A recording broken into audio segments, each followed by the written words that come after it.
बहुत सारे व्यूअर्स जो मेरे चैनल को देखते हैं उससे बहुत ज़्यादा लाभान्वित हो रहे हैं और उनके लेकिन बहुत सारे सवाल भी होते हैं, तो वो मैसेज करके मेरे कमेंट बॉक्स में मैसेज करके मुझसे उन सवालों के जवाब चाहते हैं, अपने कन्फ्यूज़न को दूर कराना चाहते हैं। कुछ मैसेजेस में उन लोगों की रिक्वेस्ट होती है कि आप ये वाला रूब्रिक समझाइए या ये दवाई को इस ढंग से समझाइए या दवाई को डिटेल में समझाइए या छोटे वीडियो बनाइए, फालतू की बातें मत करिए, या अपने सहयोग को क्यों आप होम्योपैथी में जोड़ते हैं। और कुछ लोगों के नकारात्मक कमेंट भी होते हैं जो पूरी तरह से मूर्खतापूर्ण काम है, क्योंकि मैं उनसे कुछ ले नहीं रहा हूँ, सिर्फ अपनी बात अपने वीडियो के माध्यम से रख रहा हूँ। अगर उनको मेरे वीडियो पसंद नहीं आते हैं या उनको लगता है कि मैं ठीक ढंग से नहीं पढ़ा रहा हूँ, तो वो उनके पास ऑप्शन होता है कि वो मेरे वीडियो देखना बंद कर दें। तो वो बंद भी नहीं करते हैं, फ़ायदा भी उठाना चाहते हैं और उस पर नेगेटिव कमेंट भी देना चाहते हैं, तो ये महामूर्खता का लक्षण होता है। तो अभी मैंने ये फैसला किया है, क्योंकि बहुत दिनों से मैं सोच रहा था कि मैं इन मैसेजेस के जवाब कैसे दूं, क्योंकि बहुत लोगों के बहुत सारे जेन्युइन क्वेश्चंस होते हैं जिनका जवाब देना मैं चाहता हूं, पर वहां लिखकर जवाब देना पॉसिबल नहीं होता है, क्योंकि उनके जवाब अपने आप में बहुत लंबे होते हैं। तो इसलिए मैंने फैसला किया है कि मैं कुछ छोटे छोटे वीडियोस बनाऊंगा सिर्फ साउंड्स में और उन मैसेज के जवाब दूंगा। तो इसी सीरीज़ में इसका नाम दिया मैंने पार्ट 1। तो ऐसे पार्ट 1, 2, 3, 4 आगे बहुत सारी सीरीज़ आने वाली हैं। ये वो सीरीज़ हैं जो रेगुलर वीडियोस के अलावा आपको मिलेंगी। तो पहली जो क्वेरीज मैं ले रहा हूँ उसका मैं हिंदी में पढ़कर सुनाता हूँ आपको। ये एक डॉक्टर की है और बाद में आप स्क्रीन पर उसको पढ़ भी सकते हैं, देख सकते हैं। वो अंग्रेजी में मैसेज है, इसलिए सबको अंग्रेजी नहीं आती, तो मैं इसका हिंदी अनुवाद आपको पढ़कर सुना रहा हूँ और अंग्रेजी वाले तो अपनी स्क्रीन पर उसको पढ़ सकते हैं। ये मैसेज है, बल्कि सवाल है, बहुत जेन्युइन सवाल है। ये कहते हैं, मैं आपका सवाल है कि अगर हमने सही सिमिलिमम का चुनाव किया है तो हमने अब चाहे मेडिसिन किसी भी पोटेंसी में दी हो, हमारी दवाई का अच्छा प्रभाव देखने को अवश्य ही मिलेगा, या कि ऐसा है कि हमने सही दवाई का चुनाव तो कर लिया है परंतु सही पोटेंसी का चुनाव नहीं कर पाए हैं, तो हमारी दवाई का अच्छा प्रभाव देखने को नहीं मिलेगा। इसका मतलब है कि अगर पोटेंसी रोग और रोगी के हिसाब से सही नहीं है तो फिर दवाई काम नहीं करेगी। ये इसका पहला प्रश्न है। तो मैं दूसरा प्रश्न भी अभी पढ़ रहा हूं। दूसरा प्रश्न है कि हमें दवाई देने के कितने दिनों बाद तक सोचना चाहिए कि हमारी दवाई का चुनाव गलत है या सही है। जैसे वो आगे बता रही हैं ये कि आपने अपने वीडियो में बताया है कि बीमारी चाहे कितनी भी पुरानी क्यों न हो, हमें 24 घंटे के अंदर अंदर दवाई का प्रभाव अवश्य ही पता लग जाता है। अगर पता ना चले तो समझना चाहिए कि या तो दवाई गलत है या पोटेंसी का चुनाव गलत हुआ है। कृपया बताइए कि दवाई देने के 2 हफ्तों के बाद भी अगर रोगी पर उस दवाई का कोई प्रभाव महसूस ही ना हो तो हमें क्या निष्कर्ष निकालना चाहिए। मेडिसिन का चुनाव गलत हुआ है या पोटेंसी का चुनाव गलत हुआ है। तो ये प्रश्न है इस बच्चे का या डॉक्टर का। तो इसमें हम पहला सवाल तो बाद में लेंगे, पहले हम दूसरा सवाल लेते हैं। तो अगर हम ये होम्योपैथी कर रहे हैं, उसकी फिलॉसफी हमको मालूम है, तो एक तो दो चीज़ें हैं। एक तो इंसान जिसका इलाज हमको करना है, तो उसका शरीर वाइटल फोर्स से बना है। बाकी तो जो भी हार्ड मास का जो मटेरियल बॉडी आपको दिख रही है, इसको चलाने वाली जो डायनेमिक फोर्स है वो है वाइटल फोर्स। वो डायनेमिक है, इमैटेरियल है, उसमें पदार्थ नहीं होता, वो एक ऊर्जा है और उसमें परिवर्तन बहुत शीघ्रता से आता है।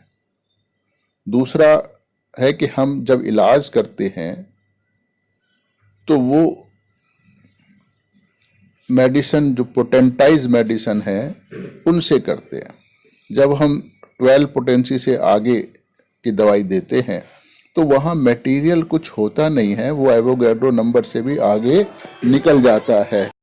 इसका मतलब हुआ कि जो मेडिसिन यूज की जा रही है, पोटेंटाइज मेडिसिन 12 पोटेंसी से ऊपर की, उसमें केवल ऊर्जा रह जाती है, केवल एनर्जी रह जाती है। तो जब हम ऐसी पोटेंसी 12, 30, 200, 1M, 50M, CM वगैरह वगैरह देते हैं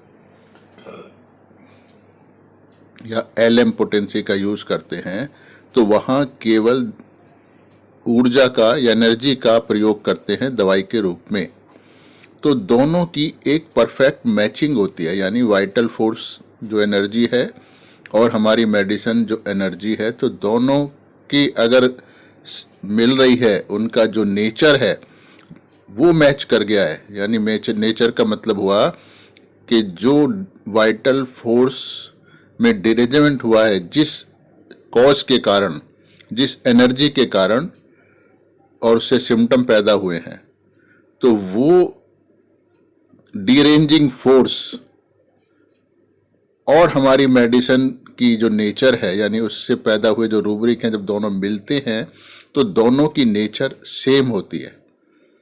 यानी वाइटल फोर्स को डिरेंज करने वाली एनर्जी और हमारी मेडिसिन के अंदर मौजूद एनर्जी, तो ये दोनों एनर्जी के लेवल पे एक दूसरे से मिलते हैं। तो जब ये एनर्जी के लेवल पे मिलेंगे तो इसमें रिएक्शन जो होगी वो सबसे तेज होगी, बहुत फास्ट होगी, with in split of second. यानी 1 सेकेंड से भी कम समय में वो रिएक्शन हो जाएगी।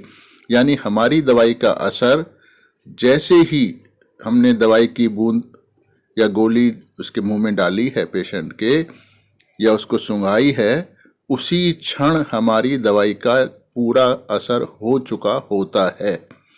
उसके बाद आप चाहे 1 मिनट के बाद भी चाहे बॉडी में कुछ भी खाना खा लें या पानी पी लें या कुछ और काम कर लें, चाय पी लें, कॉफ़ी पी लें या कोई इलायची वगैरह कुछ सौंफ वौंफ खा लें, तो उसका कोई भी खराब असर होगा नहीं। वो हमारी मेडिसिन की एक्शन को किसी भी हालत में खराब नहीं करेगा, क्योंकि पूरा असर दवाई का कुछ 1-1.5 सेकंड में हो चुका है, बल्कि उससे भी कम समय में पूरा असर हो चुका है। अब एनर्जी के लेवल पे तो असर हो गया, लेकिन हमको जो हमारा शरीर है, हमारी जो 5 इंद्रियां हैं जिनके द्वारा हम पेशेंट के ऊपर दवाई का असर महसूस करते हैं या पेशेंट खुद महसूस करता है, उसको जानने का तरीका हमारे पास हमारे सेंस ऑर्गन्स ही हैं। तो उनमें उन तक उनकी एक सीमा है।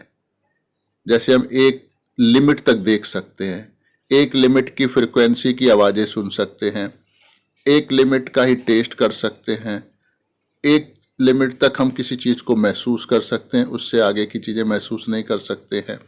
तो हमारे ऑर्गन्स की सीमा है।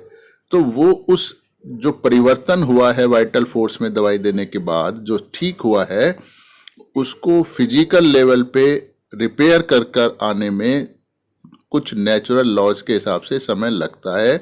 और जब वो परिवर्तन इस मैग्नीट्यूड यानी इस स्तर तक आ जाता है कि उसको हमारे सेंस ऑर्गन या रोगी के सेंस ऑर्गन महसूस करने लगे, तो फिर हमें लगता है कि देखो अब दवाई का असर हो गया, जबकि दवाई का असर तो एक क्षण के अंदर ही हो गया था। अब कैसे हमको पता लगता है? क्योंकि बीमारी तो 1 मिनट में ठीक होने वाली नहीं है। लेकिन हमारी दवाई का सिलेक्शन बिल्कुल ठीक है, सिमिलिमम है, वो हमको डेफिनेटली पता लगना चाहिए। कैसे लगना चाहिए? जैसे एक्यूट केस है, उसमें तो आसानी से पता लग जाता है। सपोज जैसे मैं आपको एक उदाहरण देता हूँ। कुछ रोगी होते हैं कि वो बहुत ही सेंसिटिव होते हैं, नक्स वोमिका हो गया या और भी सेंसिटिव रेमेडीज हैं। तो जैसे ही हम उनकी दीवान पे दवाई डालते हैं तो वो खुद ही एक ऐसे लगता है, हाँ रिलैक्स हो गया, सिर हल्का हो गया, इस किस्म की फीलिंग उनको कुछ अच्छा लगने लगा है। या वो कह देते हैं कि भाई अब मुझे लग रहा है मैं ठीक हो जाऊंगा, या अब आपके पास आ गया हूँ तो ठीक हो ही जाऊंगा, जबकि दवाई खिलाने से पहले वो ऐसी कोई बातें नहीं बोल रहे होते हैं। तो यानी उनके अंदर एक ये अच्छी वेल बीइंग की फीलिंग या पॉजिटिविटी की फीलिंग आने लगती है। तो इससे हमें पता लग जाता है कि इस पे दवाई का काम करना शुरू हो गया है। लेकिन कुछ लोग वैसे नहीं होते, उतने सेंसिटिव नहीं होते हैं। जैसे आप ओपियम ले लीजिए, साइलिशिया ले लीजिए, और भी रेमेडीज हैं जहाँ डलनेस होती है, जेलसीमियम ले लीजिए। वो लोग उतने सेंसिटिव नहीं होते हैं, तो उनको खुद ही नहीं पता लगता कि मेरे अंदर परिवर्तन कितना आ गया है। पर अगर डॉक्टर सेंसिटिव है तो वो जरूर पता लगा लेता है एक ही क्षण में कि इसको असर आ गया है। जैसे मैं अभी एग्जांपल देता हूँ। कुछ ही दिन पहले मेरे पास एक 35 साल का युवक डेंगू से पीड़ित था। वो आया, उसको 13 दिन हो चुके हैं और वो हॉस्पिटल में अपने इलाज करा रहा था। उसके प्लेटलेट बहुत ही ज़्यादा कम हो गए हैं, यानी लगभग 50,000 के आसपास रह जाते हैं। टेम्परेचर काफ़ी है, एनर्जी बिल्कुल नहीं है। तो वो मेरे जानकार तो हैं, पर वो मेरे पास नहीं आते हैं। अपनी उनको लगता है कि होम्योपैथी से क्या होगा, और दूसरा फिर वो जानकार हैं तो मैं उनसे फ़ीस भी नहीं लेता हूँ, तो उतना ज़्यादा मैं इंटरेस्टेड भी नहीं होता हूँ। उनको मैं टरकाई देता हूँ कि वे नहीं। तो अभी मैंने उनको फ़ीस देने के लिए बिल्कुल बोल्डली बताया कि आपको इतनी फ़ीस लगेगी और आप मेरे से ट्रीटमेंट लो। तो वो एकदम तैयार हो गए, क्योंकि उनके पास कोई ऑप्शन नहीं था। तो वो ले आए। जितना भी उन्होंने मेरे केस लिया, 10-15 मिनट 20 मिनट, क्योंकि वो उसको कुछ लड़के को समझ ही नहीं आ रहा था कि क्या बातें करनी है, कुछ काफ़ी डल किस्म का था। तो उसके लिए फिर मैंने उस दवाई का चुनाव किया और दवाई उसको वहीं पर खिला दी। तो वो अपनी माँ और छोटे भाई के साथ मेरे पास आया था, जो कि जानकार थे। तो ये दोनों लोग अपने मेरे घर के अंदर चले गए ताकि फैमिली मेम्बर से घुल मिल सकें, और क्लिनिक में मैं और ये मरीज़ मौजूद थे। अब कुछ मिनट के बाद मेरे को पता लग चुका था कि दवाई का असर इसके ऊपर हो गया है, पर रोगी नहीं बता पा रहा था कि उसको दवाई का असर हुआ है या नहीं हुआ है। वो लग रहा उसको लग रहा था मैं तो जैसे आया था वैसे ही आया हूँ, और 15 मिनट के बाद भी उसको नहीं पता लग रहा था। उसने एक बार भी नहीं कहा कि मुझको कुछ रिलीफ आया है। तो 20 मिनट के बाद जब मैं बातें करता रहा, उससे गप्पे शप्पे मारता रहा इधर उधर की, 20 मिनट के बाद उसने कहा कि अब मेरे को एक डकार आ गई है, जिससे मेरा पेट थोड़ा हल्का हो गया है। जो पूरे दिन में डकारें मेरे को नहीं आ रही थी, पर मुझको कोई रिलीफ तो आया नहीं है। तबीयत तो मेरी वैसे ही है। तो इससे पर मुझे तो एक क्षण के बाद ही समझ आ गया था कि उसको रिलीफ आ गया है, दवाई ठीक है। वो कैसे आया था? उसके चेहरे पर जो तनाव की रेखाएं थीं अपने काम धंधे को लेके, कि मेरा बिजनेस चौपट हो गया है, मैं जा नहीं पा रहा हूँ, लॉकडाउन में मैं पेमेंट नहीं आ रही है, घर खर्च चलाने को पैसे नहीं बचे हैं। हालांकि ये काफ़ी अमीर लोग हैं, पर फिर भी। तो वो तनाव की रेखा और इसके बोलने का ढंग दोनों दवाई खिलाने के 1 सेकंड के बाद ही चेंज होना शुरू हो गया था। और अभी बड़े रिलैक्स मूड में, जैसे पहले लेटा हुआ सब था कुर्सी पे, अभी सीधा बैठ के बातें कर रहा है। तो फिर मैंने इसको छोटे भाई को बुलाया कि आप देखो कि क्या आपको लगता है कि इसमें कुछ परिवर्तन आया है 15-20 मिनट में। तो उसको भी समझ नहीं आई। वो कहता है मेरे को तो नहीं समझ आ रहा, मेरे को तो अंकल ऐसे ही लग रहा है। आप क्या पूछना चाहते हो मुझे ये भी नहीं समझ आ रहा है। क्योंकि वो लोग एक्सपेक्ट नहीं कर सकते हैं कि हमारी होम्योपैथिक दवाई इतना तेज़ी से असर करती है। तो फिर मैंने कहा अच्छा देखो, अभी मैं इसकी मम्मी को बुलाता हूँ। ये 35 साल का है, बच्चा नहीं है, खुद भी 2 बच्चों का बाप है। तो फिर मैंने इसकी मम्मी को बुलाया और मैंने इससे पूछा कि अब आप बताइए कि इसमें जब आप यहाँ आए थे या घर पे थे तो उस स्थिति में और अब की स्थिति में क्या आपके अंदर इसके अंदर आपको कुछ बदलाव महसूस होता है।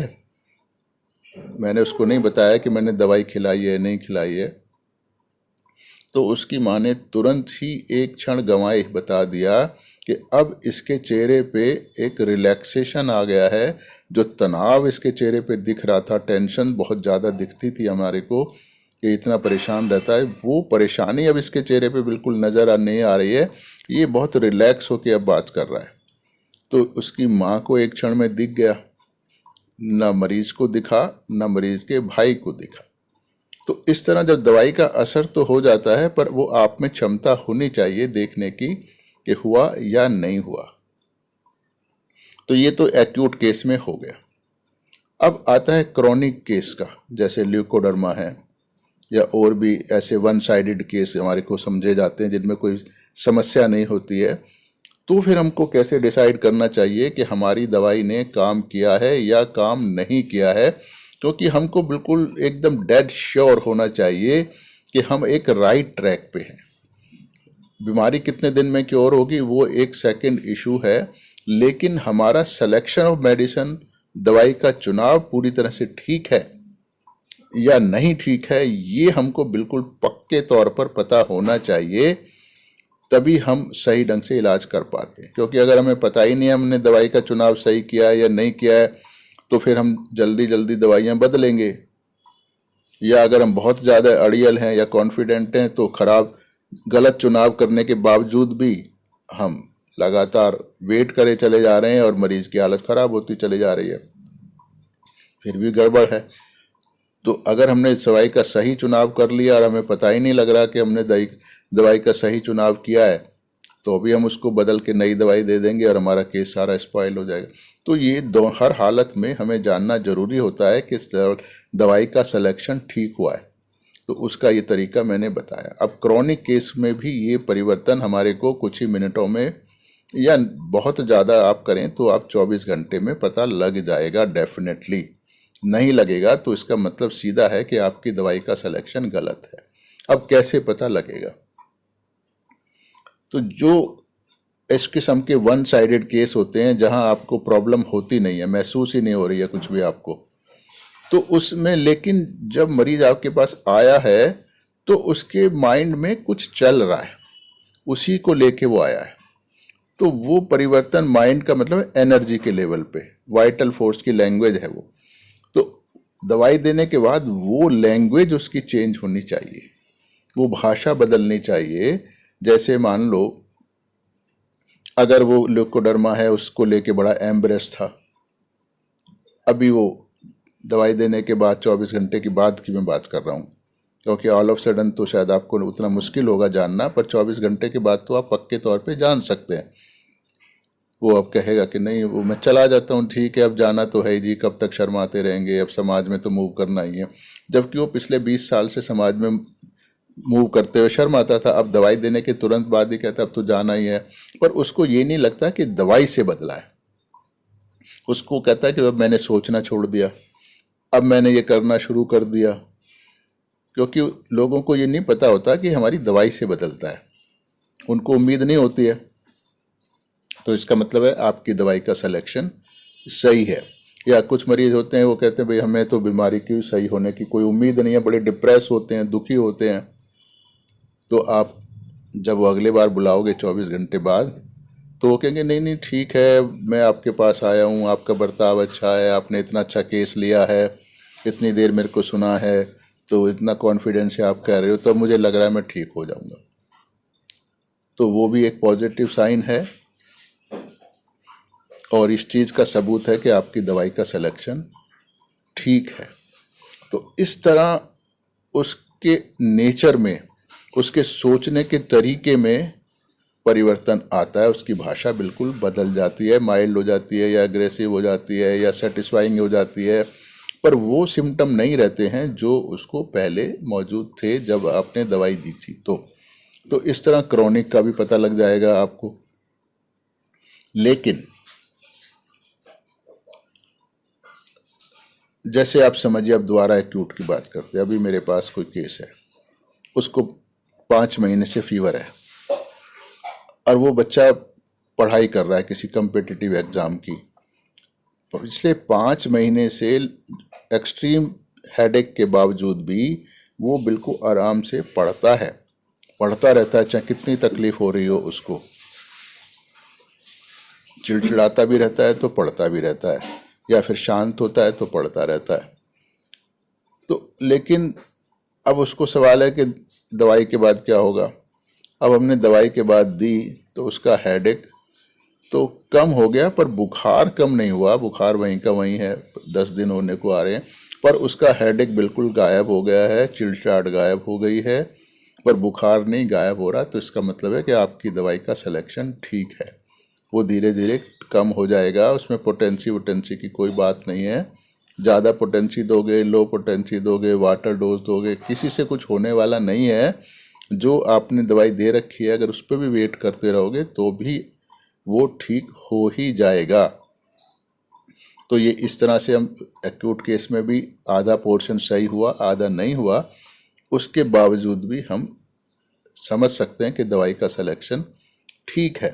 तो इस तरह ये डेफिनेट हो जाता है कि एक्यूट केस में तो कुछ मिनटों के बाद ही आप पक्का कर सकते हैं दवाई का सिलेक्शन, और क्रोनिक केस में आप फिर उसके बर्ताव को देख के विदिन 24 घंटे, 48 घंटे, इससे ज़्यादा कोई 2-2 हफ्ते, 3-3 हफ्ते दवाई का असर देखने के लिए इंतज़ार करने की आवश्यकता नहीं होती है।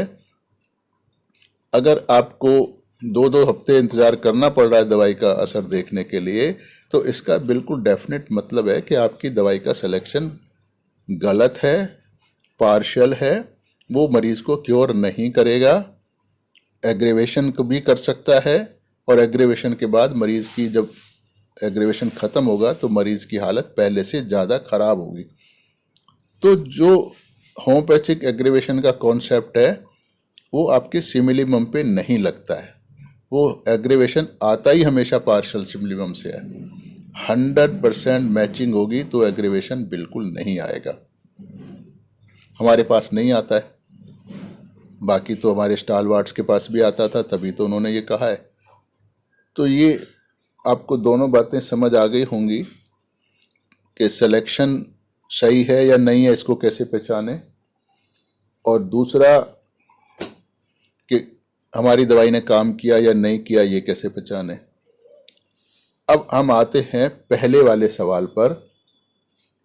आपको याद नहीं हो रहा होगा इतने लंबे लेक्चर के बाद कि पहला सवाल क्या था।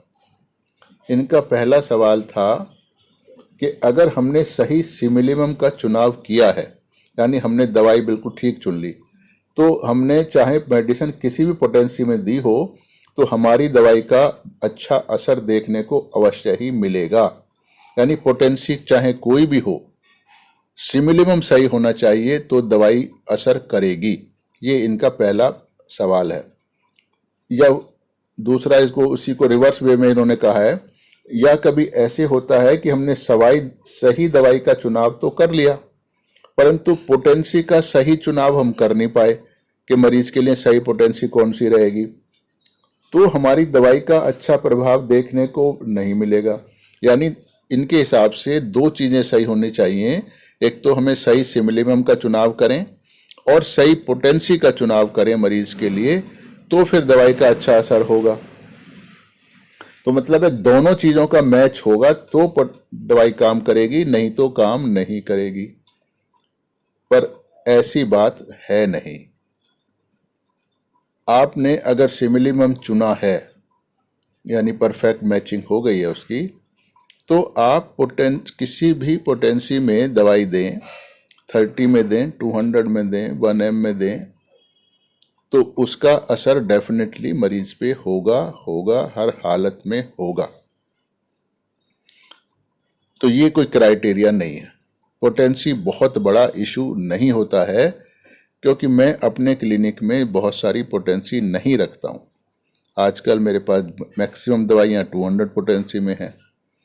कुछ एक दवाइयाँ 1M पोटेंसी में भी हैं जो बहुत पुरानी बची हुई हैं। और जब मैंने क्लिनिक शुरू किया था सन 80 में, 1980 में, तब तो मेरे पास 30 पोटेंसी से लेके CM पोटेंसी तक सारी होती थी हर दवाई की। और मैं सबको यूज़ भी करता था CM पोटेंसी तक भी। अभी असर नहीं आया, थोड़ा सा आया, पोटेंसी बढ़ाओ, अभी थोड़ा आया, पोटेंसी बढ़ाओ। तो ये CM तक जाने के बाद भी काम नहीं होता था। कभी कभी लगता था CM से काम हो गया है, तो फिर हमें भी लगता था कि CM पोटेंसी सही मैच करिए, पर वो ऐसी बात नहीं थी। बात सिर्फ एक ही थी कि हमारा सिलेक्शन पहले भी सही था, वो उसका असर धीरे, हमको पता ही नहीं लग पा रहा था कि असर हो रहा है या नहीं हो रहा। तो जब तक हमें समझ आई, जब तक तो हम CM पोटेंसी दे चुके थे, तो इसलिए हमारे को गड़बड़ हुई। तो इसलिए ये जो कुछ क्राइटेरिया आजकल मैं देख रहा हूँ यूट्यूब बनाने वाले लोगों के बीच में, कि कुछ लोग कहते हैं कि भाई मैंने उसको 30 दी, फिर उसको नहीं लगा, फिर मैंने 200 दी, फिर मैंने उसको 1M दी, नहीं लगा तो फिर मैंने वाटर डोज में दी, पानी में मिला के उसको शेक कर करके दी, उससे नहीं हुआ तो फिर मैंने वो 4 कप मेथड बना के दी, नहीं हुआ तो फिर मैंने LM पोटेंसी में दी। जबकि दवाई का सिलेक्शन वो कह रहे हैं सही है, इसीलिए तो इतनी पोटेंसी के इतने तरीके अपना रहे हैं। पर बात ये नहीं थी, आपने जो पहले दिन पोटेंसी दी थी वही ठीक थी, वही काम कर रही है। ये आपके फालतू के चीज़ें काम नहीं कर रही हैं। तो इसलिए इन चीज़ों की तरफ ज़्यादा ध्यान नहीं देना चाहिए। आप बहुत ज़्यादा पोटेंसी पे डिपेंड ना करें। ऐसा कभी नहीं होता है कि आपने 30 दी, उससे आधा क्योर हुआ, फिर 200 दी तो उससे और 50% हो गया, 60% हो गया, फिर आपने 1M दी तो उससे 100% हो गया। या स्किन डिजीज है तो पहले आपने उसको 1M दी थी, या मेंटल डिजीज है तो उसने आपने पहले 10M CM दे दी, फिर आप 30 पोटेंसी पे ले आए। तो ये जो क्राइटेरिया बहुत सारे हमने बना रखे हैं, मेरे हिसाब से तो ये गलत हैं, क्योंकि इनमें एक भी क्राइटेरिया मेरे क्लिनिक पे लगता नहीं है। तो इसलिए हमारा जो बेसिक काम है वो एक ही हुआ कि हमें सही दवाई का चुनाव करना आना चाहिए। पोटेंसी की बहुत ज़्यादा इम्पोर्टेंस नहीं होती है, वो काम करती ही करती है। क्योंकि डॉक्टर हैनेमान ने कहा है कि जो मेडिसिनल फोर्स है वो हमेशा वाइटल फोर्स को डिरेंज करने वाले फोर्स से ज़्यादा पावरफुल होता है। तो अगर ज़्यादा ही पावरफुल होता है तो फिर वो किसी भी पोटेंसी में हो तो पावरफुल है, तो वो तो काम करेगा ही करेगा। और उन्होंने ये भी कहा है कि जो हायर फोर्स है वो लोअर फोर्स को रिपेल कर देता है। तो इसका मतलब है मेडिसिन की हर पोटेंसी उसको रिपेल करेगी। तो फिर ये इतनी सारी पोटेंसी जो उन्होंने बनाई है अलग अलग तरीके से, तो उनका मतलब बहुत ज़्यादा मेरे को यूज़ नहीं मिला, क्योंकि मैंने LM पोटेंसी भी यूज़ की है, 3x 1x वाली जो डाइल्यूशंस आते हैं वो भी यूज़ किए हैं, और जो सेंटेसिमल स्केल पे 30 200 1M आते हैं वो भी यूज़ किए हैं, पर कुछ ज़्यादा अंतर कहीं लगता नहीं है। एक ही बात पे लगता है कि सिलेक्शन सही होना चाहिए। ये तो रहा हमारे पास पोटेंटाइज मेडिसिन का सवाल।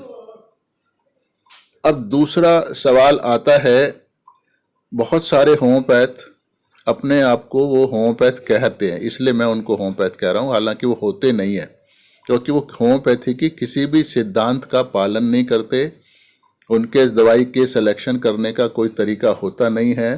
वो कुछ लोग मिक्सोपैथी करते हैं, यानी एक ही शीशी में बहुत सारी दवाइयाँ मिला दी और फिर उसको खाने को दी मरीज को।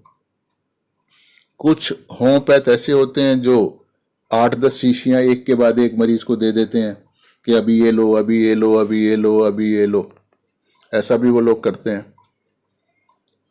तो वो भी होम्योपैथी का कोई सिद्धांत है नहीं, क्योंकि सिंगल डोज और सिंगल रेमेडी का सिद्धांत है, उसी पे चलता है। नेचुरल लॉ तो यही है, तो वो भी नहीं है।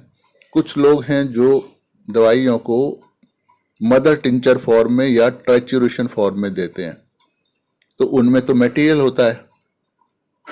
कुछ लोग एक टिंचर एक बार में देते हैं, तो कुछ लोग बहुत सारे टिंचर एक ही दवाई में मिला देते हैं। जैसे कि हमारी हर कंपनी ने कुछ कम्बिनेशंस बना रखे हैं, जैसे R1 R2 वगैरह वगैरह इस किस्म के।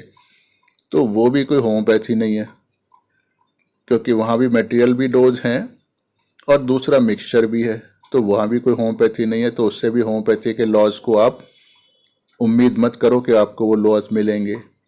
तो ऐसे लोगों को तो कोई सिद्धांत की बात है नहीं, उनको तो जो करना है वो करे चले जाएं और खुश रहें कि हम होम्योपैथी कर रहे हैं, या समाज को बेवकूफ़ बनाते रहें कि वो भी होम्योपैथी कर रहे हैं। क्योंकि समाज तो बेचारा इनोसेंट है, उसको तो होम्योपैथी के बारे में कुछ मालूम नहीं है।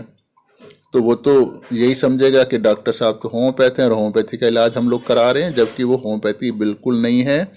वो एक डिस्ट्रक्टिव साइंस तो नहीं कह सकते, बल्कि destructive method of using remedies है। दवाई इस्तेमाल करने का विनाशकारी तरीका है। तो ऐसे होम्योपैथ से तो समाज को बचना चाहिए। तो बात जब हम समझाई जाती है वो प्रिंसिपल्स के हिसाब से समझाई जा सकती है। तो अभी हमारा इतने जो भी लेक्चर इतना हो गया लंबा, इसका एक ही निष्कर्ष निकलता है, आप सही दवाई का चुनाव करें, सही सिमिलिमम का, सिंगल मेडिसिन का, और जब देंगे तो आपकी हर पोटेंसी काम करेगी। आपके क्लिनिक में जो भी पोटेंसी है उसको आप दे दो। पर बेस्ट रूल यही होता है कि आप 30 से फिर हायर की तरफ चलो, ना कि हायर जाके फिर लोअर की तरफ चलो कि 1M दे के फिर 3x 2x 1x 3 ऐसे उल्टे सीधे एक्सपेरिमेंट करने की ज़रूरत नहीं होती है। उसके बिना भी आपका मरीज़ पूरी तरह से ठीक होता है। तो मुझे उम्मीद है कि ये जो सवाल था उसका जवाब मिल गया होगा इनको भी और बाकी दर्शकों को भी। इसी तरह जो और आप लोगों के मैसेज हैं, बहुत सारे मैसेज हैं जो अच्छे अच्छे भी हैं, जिनके मतलब जवाब मुझे देने चाहिए। तो जैसे जैसे मुझको समय मिलेगा तो मैं उनके जवाब दूंगा। अब इतना लंबा जवाब जो उसके सवाल का बनता था उसको टाइप करके नहीं दिया जा सकता, इसलिए मैं अभी तक इनको अवॉइड कर रहा था। तो अब मेरे को यही तरीका सूझा है कि आप वीडियो बना के दो, तो इसलिए मैंने ये तरीका चुना है। तो मुझे पूरी उम्मीद है कि ये आपके लिए यूज़फुल रहेगा और आपके दिमाग में और नए किस्म के सवाल पैदा होंगे जिनका जवाब आप जानना चाहोगे। तो वो मेरे कमेंट बॉक्स में लिखकर आप उनको पूछ सकते हैं, मुझको व्हाट्सएप भी कर सकते हैं, उससे भी मैं आपको जवाब दूंगा। पर बेस्ट है कि आप मेरे कमेंट बॉक्स में अपने मैसेज करके सवाल पूछें, ना कि व्हाट्सएप करके पूछें। तो सभी को जवाब मिल गया होगा। धन्यवाद।